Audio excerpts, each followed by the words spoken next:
En fait, moi, j'utilise plutôt cette approche avec le Calyx. Quant à moi, c'est mon choix, mon premier choix si je vois que ma patiente ne répond pas au carboplatine.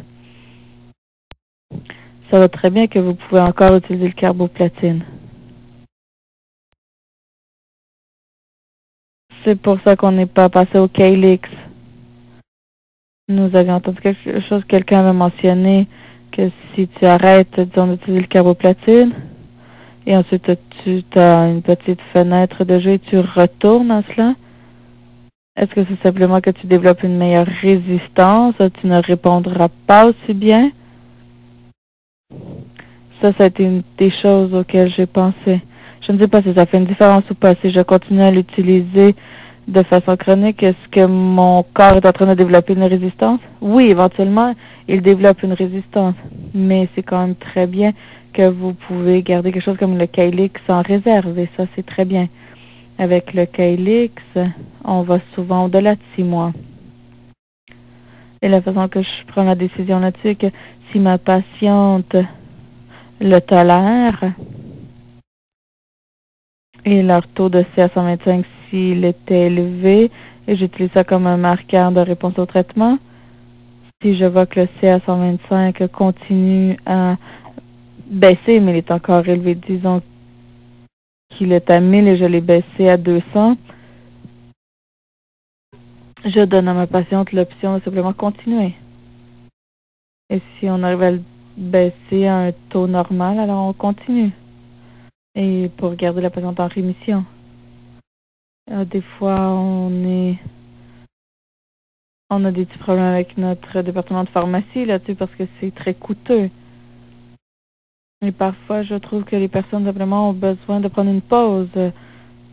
À un moment, ça devient très fatigant d'être sur la chimie. Ou alors, on pourrait arrêter à 8 cycles, à 12 cycles, en prenant une pause, à voir ce qui arrive. Ce que je trouve très intéressant et curieux est que parfois, l'on croit que cet agent maintient les choses en ligne et on a peur d'arrêter. Mais lorsque l'on arrête, les taux de CA125 restent à un taux où ils étaient. Ils ne remontent pas pendant 4 ou 6 mois. Alors, des fois, surtout comme dans votre situation, n'ayez pas peur. Si vous commencez à avoir des problèmes avec l'agent de chimiothérapie, vous allez peut-être vouloir prendre une pause et vous allez peut-être quand même rester en rémission. Oui, c'est ce que l'on espère. C'est juste toujours un peu épeurant d'arrêter quand ça va bien. C'est intéressant ce que vous avez dit sur les symptômes. Mon taux de CA125 monte, mais j'ai très peu de symptômes jusqu'à ce qu'il est arrivé à un certain taux et ensuite je commence à avoir un peu de symptômes. Mais pour moi, il me semble plus logique de commencer à traiter dès le départ. Vous savez, je dois un peu élaborer là-dessus encore. Je peux comprendre l'argument qu'ils font, disant, pour la chirurgie, une fois que c'est détecté très tôt, faisons la chirurgie rapidement et peut-être qu'on aura besoin de moins de chimiothérapie pour la prochaine rémission. Je crois que ça a l'air logique. On doit pouvoir essayer cela lorsque l'on peut. Mais d'un autre côté, on peut seulement pousser le corps de nos patientes jusqu'à un certain point. Alors, on doit avoir encore ce concept de garder la chimiothérapie pour quand on en a réellement besoin. Et ça, c'est très vrai, surtout lors des 3e, 4e récidives. Lorsque l'on sait que ce n'est pas, on ne pourra pas soigner réellement ou éliminer la maladie.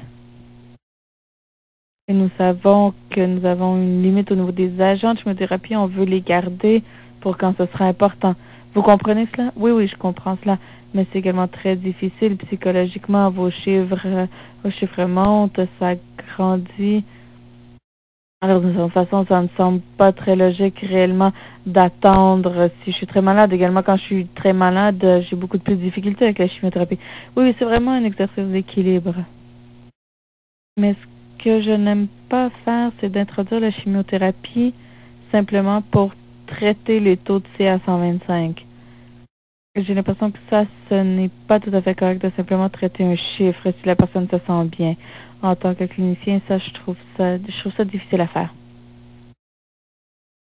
Alors, c'était ma question. Merci. Vous avez une bonne équipe à Vancouver. Oui, oui, on a une excellente équipe. La prochaine question de Trisha O'Connor. Je suis à ma première récidive et j'ai développé une allergie au carboplatine, mais j'ai pu continuer le traitement de carboplatine de façon très réduite. Alors, ma question est, dans une prochaine récidive, est-ce qu'il serait recommandable de réessayer le carboplatine? Je crois que oui. Je crois que si vous arrivez à entrer en rémission avec le traitement actuel, vous allez peut-être même vouloir essayer la désensibilisation au carboplatine. Je ne sais pas d'où vous appelez. Ce ne sont pas tous les centres qui peuvent le faire. Je suis à Toronto, à Sunnybrook. Je crois qu'ils en ont parlé là-bas, mais on ne le faisait pas très souvent d'essayer de faire la désensibilisation au carboplatine. Et c'est rigoureux, ce serait difficile de le faire en plein milieu d'un traitement. Mais vous êtes en train de continuer un traitement de toute façon. En fait, je viens de terminer mon 6e traitement. Oui, j'ai fait mes derniers 4 traitements.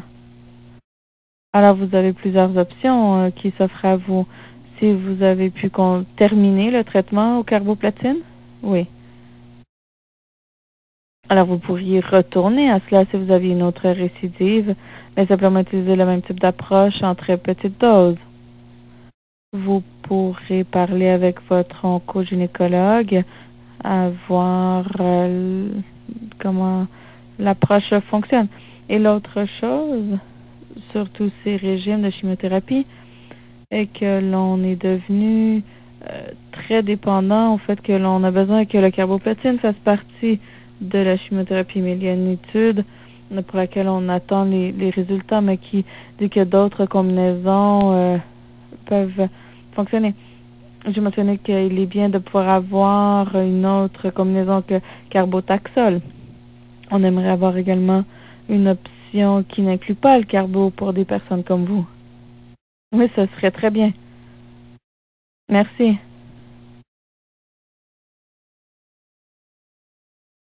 Anne-Marie Lesqueda, la prochaine question. Je suis à Montréal.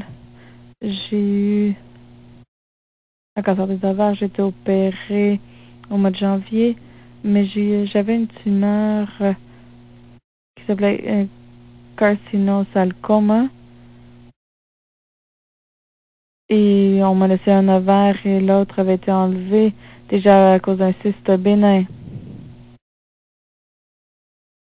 J'ai peur de récidive, évidemment, comme la plupart des autres personnes. Et j'ai toutes sortes de types de dépistage parce que j'ai un sentiment de douleur quand je suis rentrée à l'hôpital à la veille de Noël. Je pensais que j'avais une appendicite parce que c'était une très forte douleur. Moi, j'avais cette énorme tumeur qui touchait près de l'appendice. Alors maintenant, même si on m'a fait toutes sortes d'examens, ils ne trouvent rien, mais j'ai encore cette douleur. Alors, je me demandais pourquoi j'ai encore cette douleur.